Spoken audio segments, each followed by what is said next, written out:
Selamat malam semuanya, saya di sini Kisha Lova di Suara Arvade Silva dengan NIM K252546 akan menjelaskan fundamental tentang kelas SMAW atau Shield Metal Arch Welding. Shield Metal Arch Welding atau yang biasa kita sebut SMAW banyak sekali kita temui di bengkel-bengkel pinggir jalan ataupun di banyak industri besar. Konsep dari penggunaan las ini mengubah dari busur api bersuhu hingga 3000 derajat Celcius untuk melelehkan elektroda ataupun kawat yang kita pegang ini, yang dipegang oleh las ini. Elektroda kawat las yang mencair menjadi pengisi, lalu ada busur listrik arch, lalu ada kawah las hasil dari penggoresan dari elektroda dan besi. Las SMAW memiliki kelebihan dan kekurangannya masing-masing. Yang pertama ada kelebihannya, sangat portable, peralatan mudah dibawa ke proyek lapangan ataupun ruang sempit. Karena ukuran yang tidak terlalu besar, las ini sangat mudah dipindah-pindahkan ataupun diletakkan dan tidak mengganggu saat kita bekerja. Lalu ada tahan banting, toleran terhadap kawat, kotoran, dan kondisi metode gas. Lalu ada fleksibel, mampu digunakan hampir semua posisi pengelasan, hampir semua posisi benda kerja, karena mudahnya kita memindahkan las ini. Lalu ada keterbatasannya, lambat, kecepatan deposit pengisian lebih lambat karena elektroda cepat habis. Pembersihan ekstra mewajibkan pengupasan kerak ataupun slug.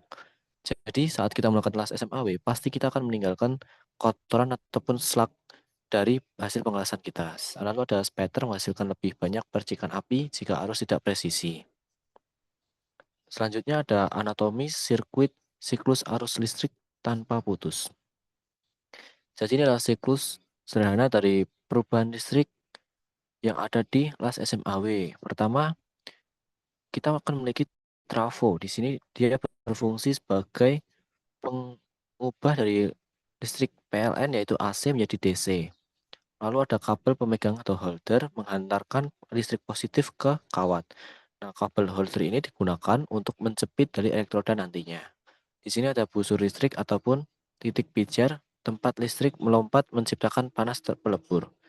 Selanjutnya ada benda kerja, yaitu logam atau ada klem ground mengunci aliran balik dari benda kerja. Jadi saat kita memiliki trafo, di sini pasti ada memiliki dua tempat untuk satu kabel positif dan satu kabel negatif, yaitu klem ini dan yaitu klem ini. Selanjutnya ada kabel massa membawa arus kembali ke mesin menutup sirkuit. Lalu kita akan membahas langsung tentang kode yang ada di elektroda, yaitu E7018. Kode ini bisa kita artikan E sebagai elektroda, 70 sebagai kekuatan tarik menahan beban hingga 70.000 PSI. Lalu satu posisi las, angka 1 berarti serbaguna, bawah tangan bisa, horizontal bisa, atau di atas kepala. Selanjutnya ada angka 8 yaitu bahan flux, jenis lapisan contoh low hidrogen ataupun iron.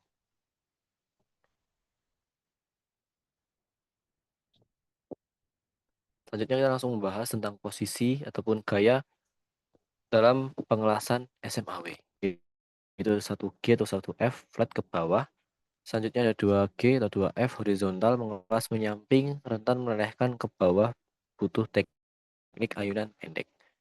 Lalu ada 3G, 3F mengelas naik vertikal atau untuk daya tembus kuat atau turun vertikal down. Lalu G, 4F overheat atas kepala paling sulit logam cair melawan gravitasi.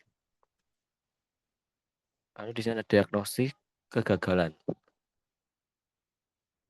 Porositas atau lasan berongga keropos. Saat kita menghasilkan sebuah hasil las-lasan seperti ini, maka itu dapat menyebabkan penyebab elektroda lembab, busur terlalu panjang, atau plat yang kotor. Solusi cepat, keringkan elektroda, keringkan gunakan oven kalau ada, ataupun benda-benda yang memiliki panas, dekatkan jarak busur, bersihkan material dari kotoran ataupun alat yang ada.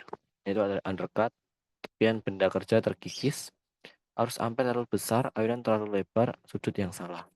Jadi saat kita mengatur ampere di trafo apabila terlalu besar, maka akan menimbulkan sebuah ke- kenaikan suhu yang sangat tinggi dalam proses penekanan welding. Solusi cepat, turunkan ampere 10%, koreksi sudut hingga 10-15 derajat. Selanjutnya adalah slug inclusion, kotoran flux terjebak. Kerak tidak dibersihkan total sebelum menimpa lapisan baru. Bersihkan tuntas hingga dengan palu atau sikat kawat setiap selesai satu lintasan. Jadi setelah kita melakukan pengelasan, pasti akan terjadi ataupun timbul flak yang ada dari hasil pengelasan tersebut. Nah, jadi kita harus membersihkan flak itu dahulu sebelum kita tumpuk dengan lapisan yang baru. Selanjutnya adalah musuh tak kasat mata dari elektroda ini sendiri. Nah, elektroda ini sangat rawan bila terkena kelembapan udara ataupun air. Kita dapat melihat dampak fatalnya hidrogen yang terjebak menciptakan tegangan mikroskopis yang berujung pada retak dingin. Kegagalan struktur bisa menyebabkan baja patah tiba-tiba. Aturannya, selalu panggang elektroda low hidrogen di oven 300 derajat sebelum dipakai dan simpan di tabung pemanas portable. Nah, ini adalah poin yang sangat penting sebagai kita pelaku ataupun pelajar yang ingin memahami tentang pengelasan pasti akan memahami juga tentang K3 yang harus diterapkan. Yang pertama, kita harus memiliki topeng kelas, kaca filter set. Jadi kaca ini dilindungi dengan sebuah kaca yang melindungi kita dari radiasi ultraviolet yang sangat membahayakan untuk mata kita. Selanjutnya kedua ada masker respitor, penyaring asap beracun dan debu sisa flux yang terhirup.